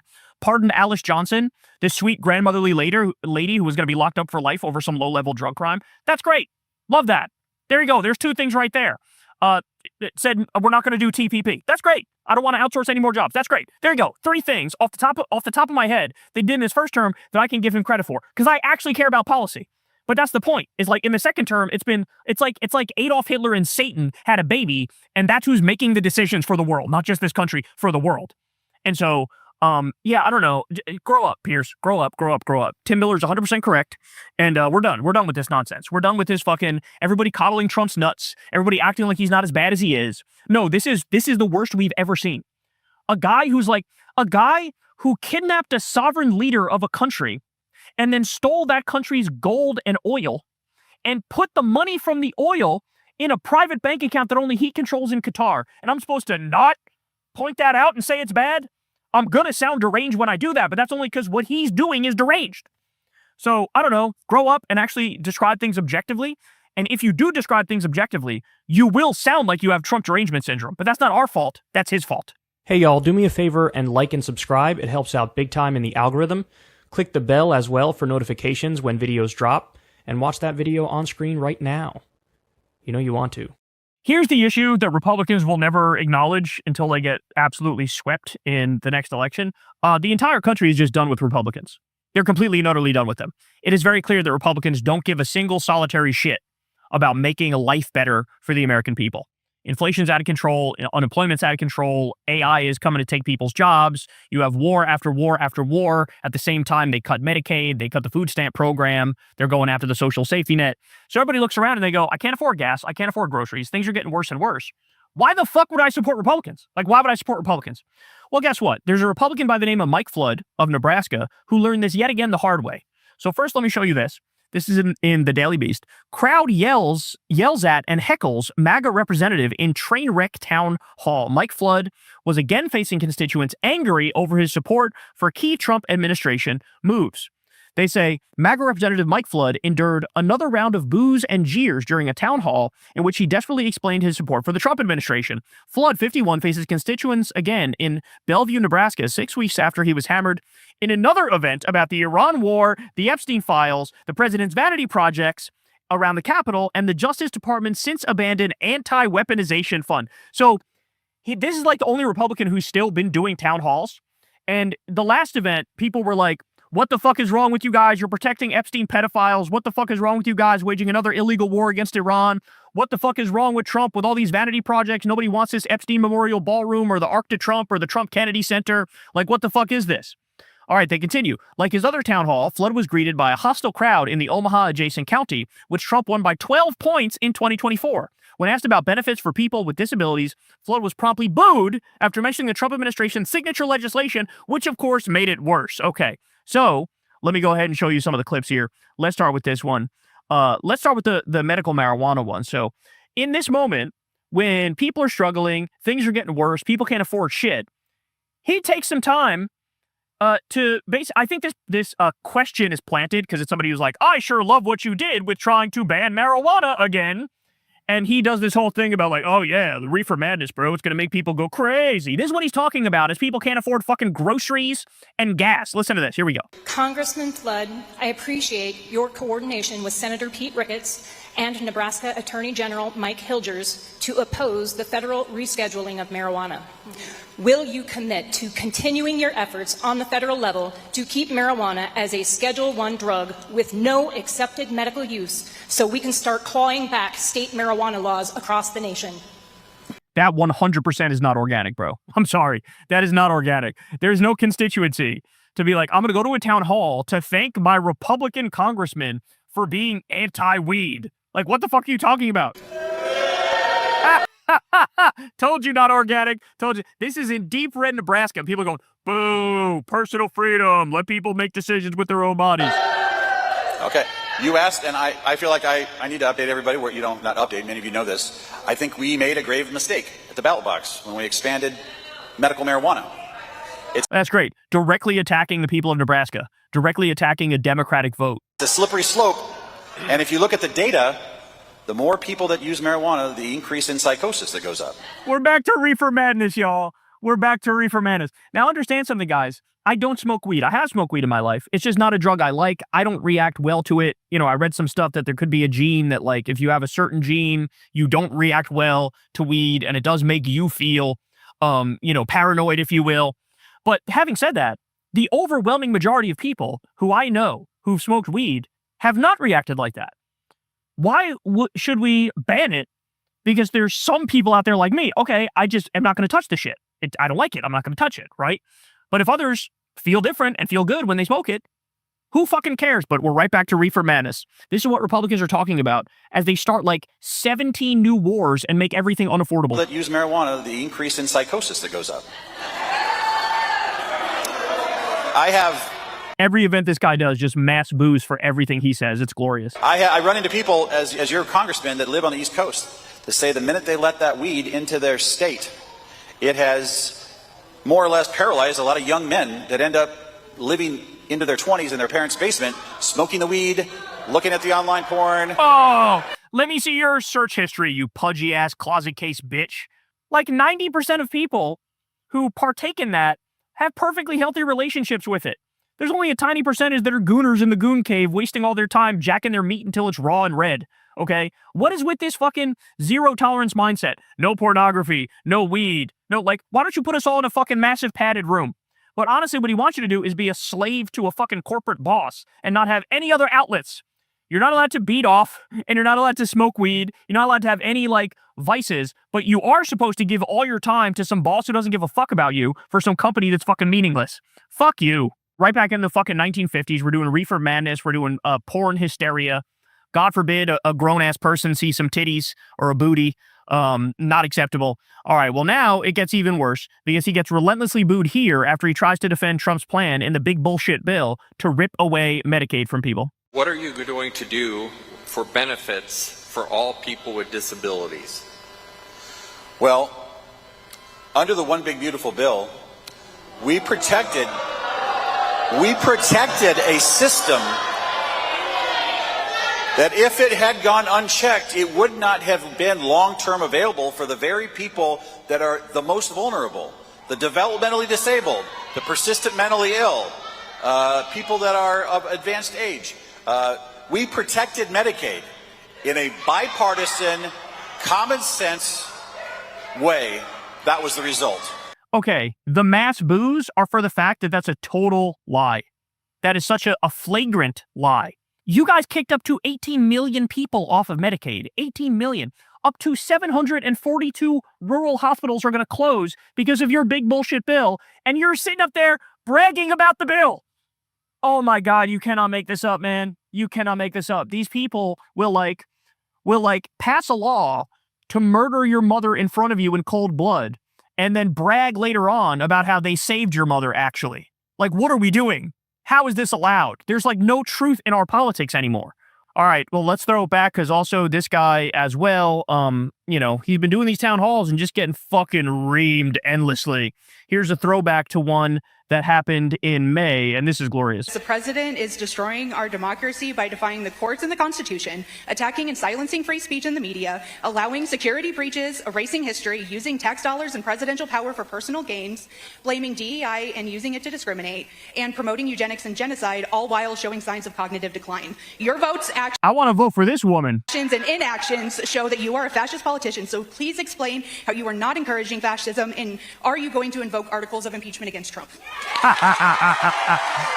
Yes, oh yes, deep red Nebraska, people cheering that.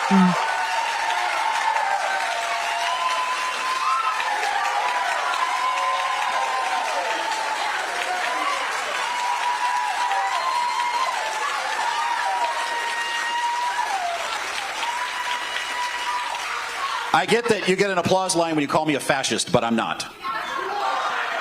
I am not a fascist. I'm an American, and I would never call you something like that. Yeah, because she's not a fascist, but you are. That's why she called you that. Because you're defending a fascist, you're voting with a fascist, you're doing fascist things, you're defending fascist policies. Shut the fuck up and own it. But I can tell you, at the end of the day, we have to live in this country together. I have an opinion about the debt.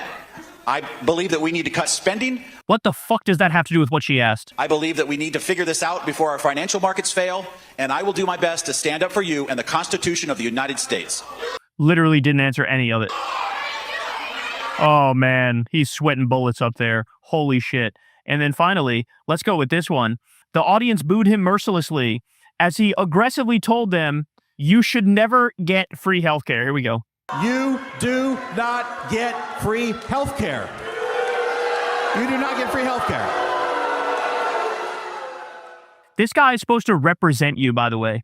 That's what he's supposed to do. Isn't this amazing? You pay a tremendous amount of your money to the government in taxes every year. They take that money and go blow up a bunch of little girls in Iran. That's what they do. Instead of taking that money and giving you healthcare, giving you education, giving you a nice social safety net, paying for things that you would like to see paid for, like nice roads and bridges and airports and shit like that. They take your money and blow up little girls in Iran, steal Venezuelan oil.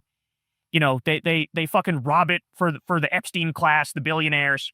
And he's lecturing you. You will never get free healthcare. Fuck you, man. How about you get off your motherfucking free healthcare? How about that? You get free healthcare, but your constituents don't. Why is it every other developed country has found a way to give people free healthcare, free at the point of service, paid for by taxes, but you motherfuckers don't, and you motherfuckers say you can't? The fact of the matter is you're corrupt. You are bought by the health insurance industry, and that's why you don't represent the people. You represent the Epstein class, the billionaires, the military-industrial complex, the health insurance industry, Wall Street. You are fucking bought and owned, bitch. You're bought and owned. Anyway, love the mass booing. Shout out to all the people there.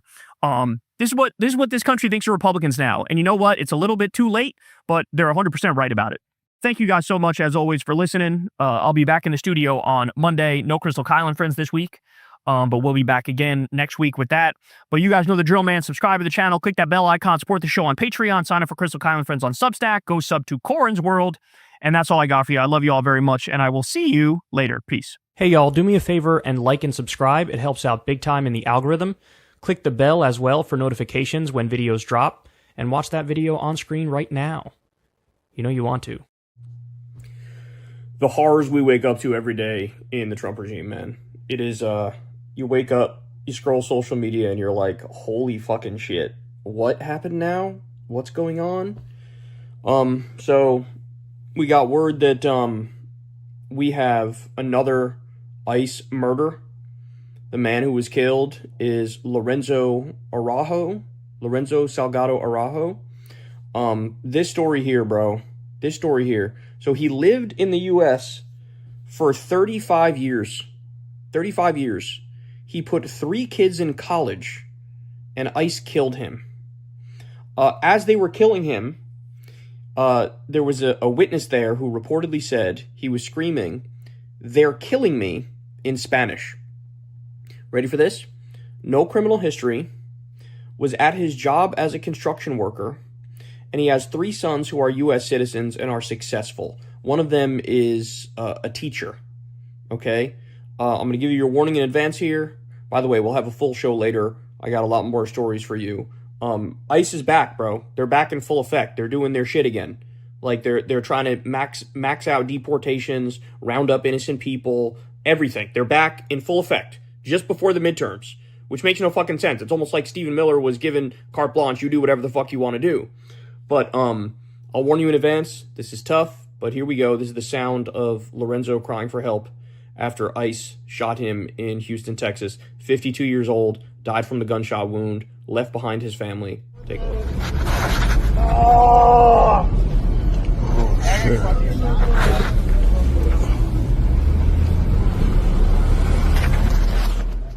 Now, I mentioned his son, Fox 26 Houston, played a press conference that involved his son, and his name is Ronaldo, and he gave an emotional statement about his dad. Take a look at this.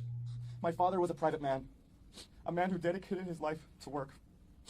He worked the last 30 years of his life building homes in the Houston suburbs. Part of his dream was to build a house for himself and his family, just like the hundreds he had built for himself over his career. One that he could call home. One that he can call ours, our home. And he did. After he built his own house with his crew, composed of family members and other loved ones. He achieved it. After it was built and up until last weekend, you can find him every evening after work, resting on his porch, listening to music, petting his dog. That's how I want the world to know my father.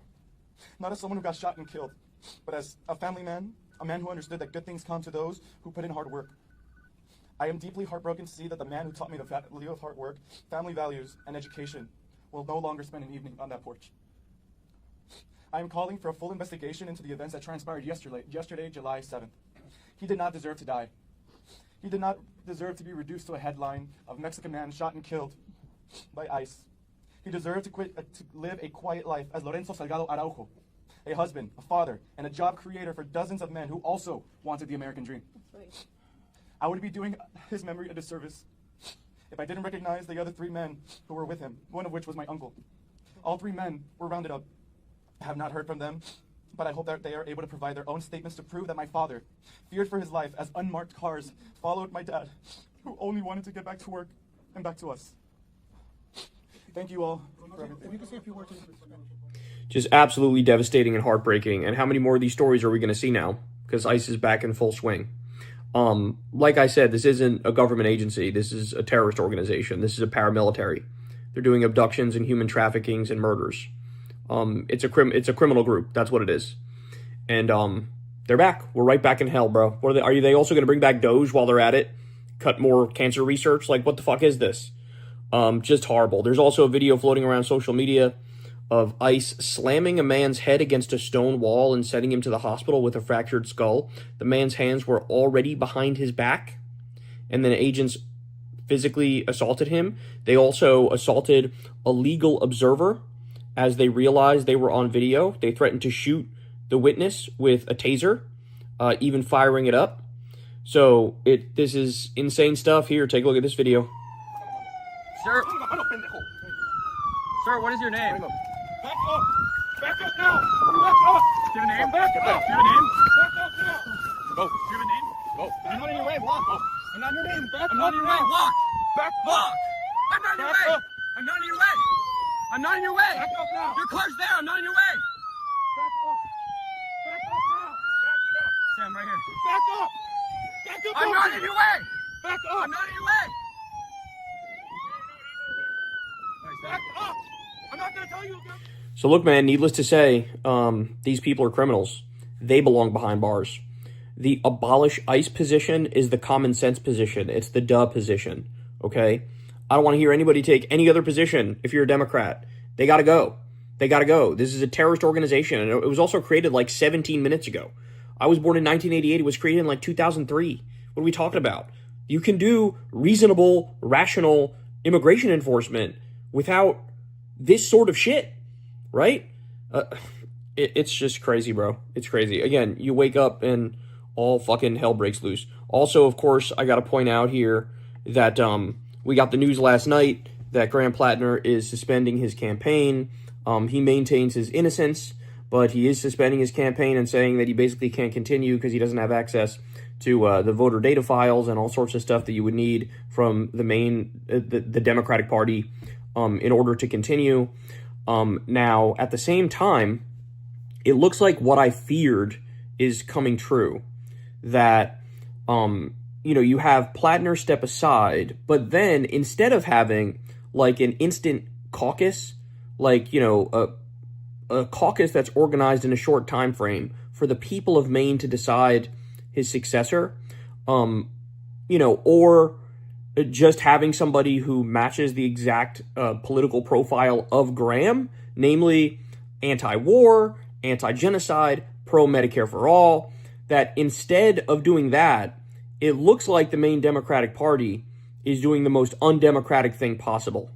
So they released a statement where they say that they're going to hold a meeting with over 100 state committee members who voted to hold a nominating convention to choose a new nominee if there's a vacancy to fill.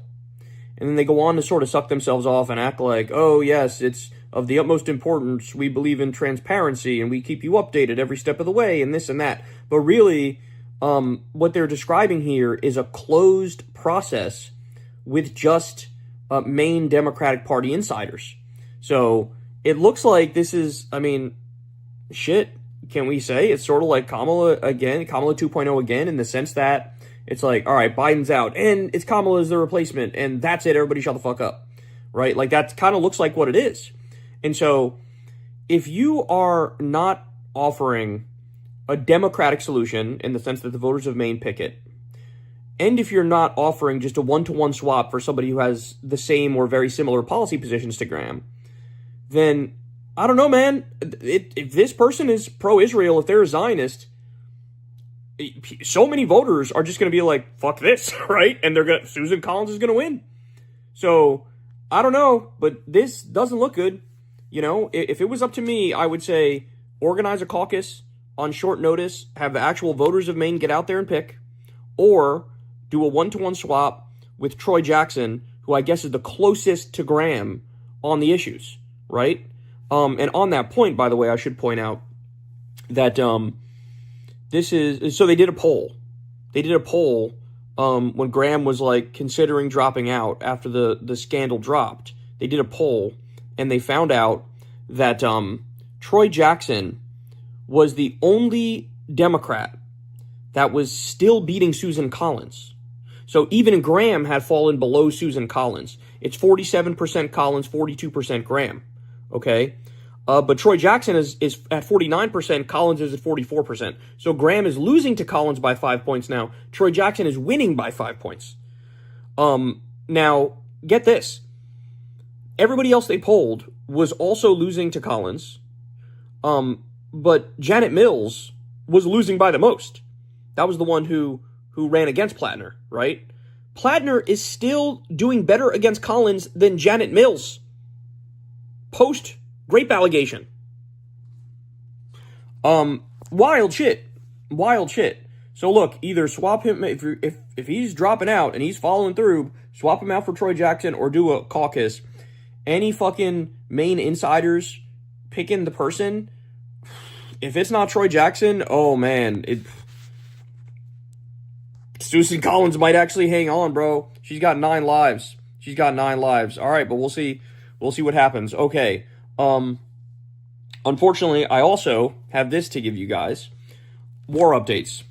So ABC confirms with Trump officials that the new ongoing strikes are hitting coastal radar sites. So the U.S. is bombing Iranian coastal radar sites, anti-ship missile sites, and some other things that are around the Strait of Hormuz, okay?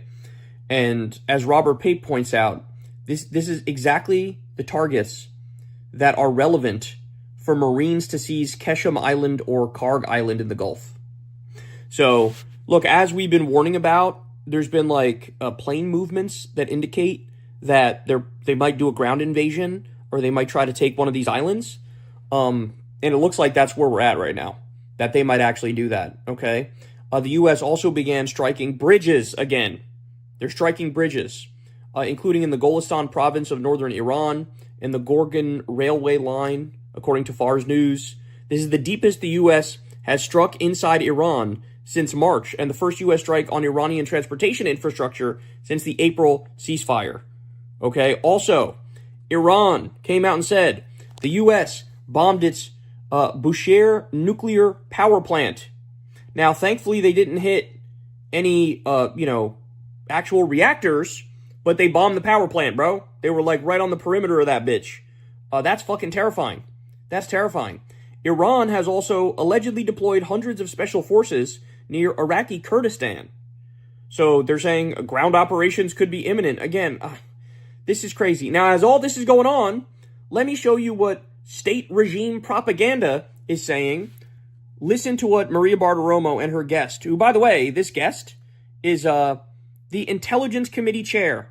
Listen to what they're saying about the illegal war being waged against Iran. Watch this. AstroTurf crowds supporting the regime in Tehran, but I don't believe that propaganda. I think the Iranian people are supportive of the United States coming in and helping them to achieve liberty, and I think that's the direction we need to go. Oh, for sure. The Iranian people are thanking President Trump.